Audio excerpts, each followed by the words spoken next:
मुंबई महानगरपालिका निवडणुकीच्या पार्श्वभूमीवर मुंबई कुणाची ही विशेष मालिका आम्ही घेऊन आलेलो आहोत आणि यामध्ये आज जाणून घेऊया कलिना क्षेत्राबाबत।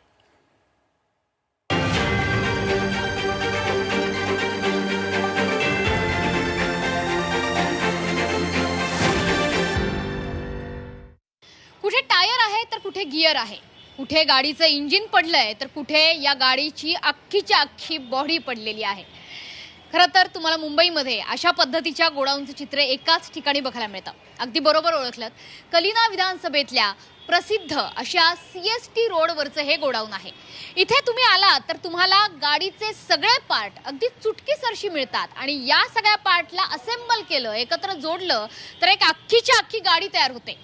जसं या पार्टला एकत्र जोडून एक अख्खच्या अख्खं वाहन, एक अख्खीच्या अख्खी गाडी तयार केली जाते, तसंच महाराष्ट्राच्या मुंबईच्या राजकारणात वेगवेगळ्या राजकीय पक्षातले कार्यकर्ते, पदाधिकारी, नेते, उमेदवार यांना असेंबल केलं तर सत्ता तयार होते।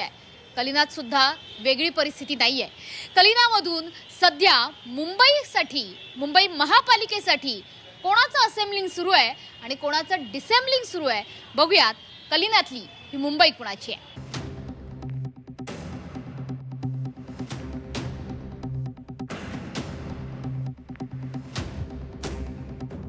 कोणाची सत्ता पाहिजे तुम्हाला BMC वर? BMC सरकार, मला शिंदे सरकार आम्हाला खूप आवडतं की ते एवढे मोठे नेते असून सुद्धा ते कार्यकर्त्याप्रमाणे हर रस्त्यावरती कोणालाही कुठेही जरूरत पडली तर त्यांचे कार्यकर्ते पण इतके एवढे चांगले आहेत की कोणालाही काही त्रास असला तरी आपल्यासाठी एकजुटीने उभे राहतात। नहीं, किसकी सत्ता आनी चाहिए वही पूछ रहे हैं। जो भी आएगा काम करना चाहिए बस, और कुछ नहीं। जिसका भी सत्ता आएगा काम करेगा तो बहुत अच्छा है। उद्धव ठाकरे और राज ठाकरे एक साथ हुए हैं तो उनके बारे में मुंबई कर क्या राय है? सब बहुत अच्छा है, सब अच्छा है। मैं बोल रहा हूँ ना, जो भी आए अच्छा है, बस सब लोग अच्छे हैं अपना। मुंबई में किसकी सत्ता आनी चाहिए? रोजगार मिल रहे हैं, जो बेसिक फैसिलिटीज है क्या वो कंप्लीट हो रही है? कांग्रेस की आना चाहिए, जो है कांग्रेस है। आपको क्या लगता है मुंबई पर किसकी सत्ता आनी चाहिए? बीजेपी की सत्ता 100% आएगी।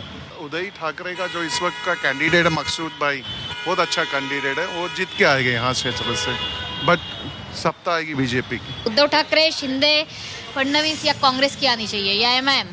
जो मुंबई को सुधार सके, जो मुंबई के लिए अच्छा काम कर सके, जो मुंबई की हालात, जो बिगड़े हालात है मुंबई के, उसको सुधार सके, उसकी सरकार आना। तो अभी इसके अंदर तो अपने को तो ऐसा लगता है कि आवाम को जो फायदा वो पार्टी को लाना चाहिए, वो पार्टी जीत के आना चाहिए, समझे क्या? अभी इसको आवामी तकलीफ में रहेगी तो कौन सी पार्टी को आदमी क्या कर पाएगा?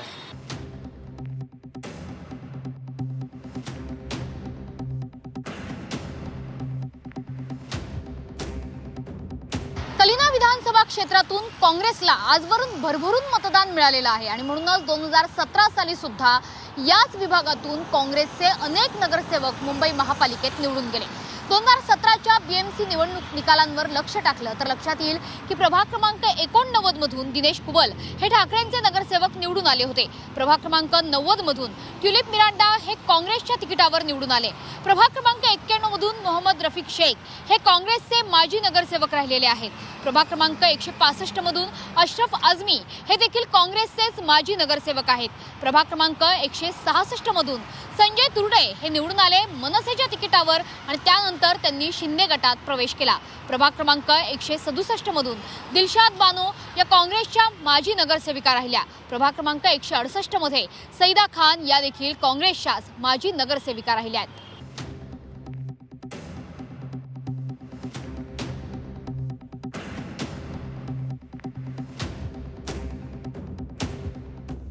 कलिना विधानसभा क्षेत्रात मुस्लिम मतदार हे सर्वात महत्त्वाचे आहेत, कारण मुस्लिम मतदान हे ज्यांच्या पारडात सत्ता त्यांची हे इथलं सरळ समीकरण आहे।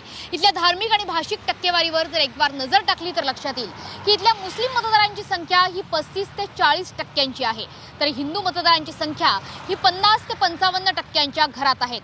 तसंच ख्रिश्चन आणि इतर धर्मियांची संख्या ही 5 ते 8% आहे। या ठिकाणची मराठी, उत्तर भारतीय आणि दक्षिण भारतीय मतही तितकीच महत्त्वाची आणि स्विंग वोटर समजली जातात।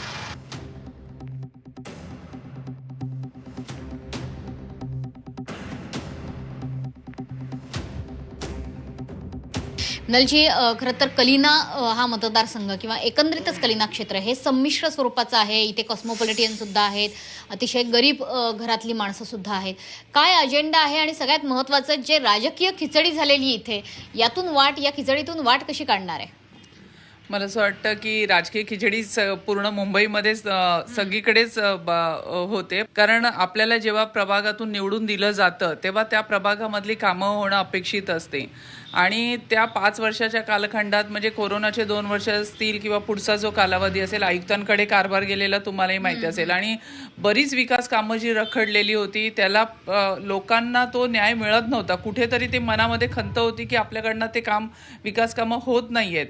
आणि त्याच वेळेला जेव्हा शिवसेना, जेव्हा सन्माननीय एकनाथ शिंदे साहेब जेव्हा बाहेर पडले, त्यांचा जो कामाचा आवाका आणि त्यांनी म्हणजे ज्याप्रमाणे कामं होत होती, तर कुठेतरी असं वाटलं की ह्या ठिकाणी जर गेल्यानंतर आपल्या प्रभागातली कामं नक्कीच होतील आणि नक्कीच सगळ्यांना मार्ग मिळेल असं मला वाटलं.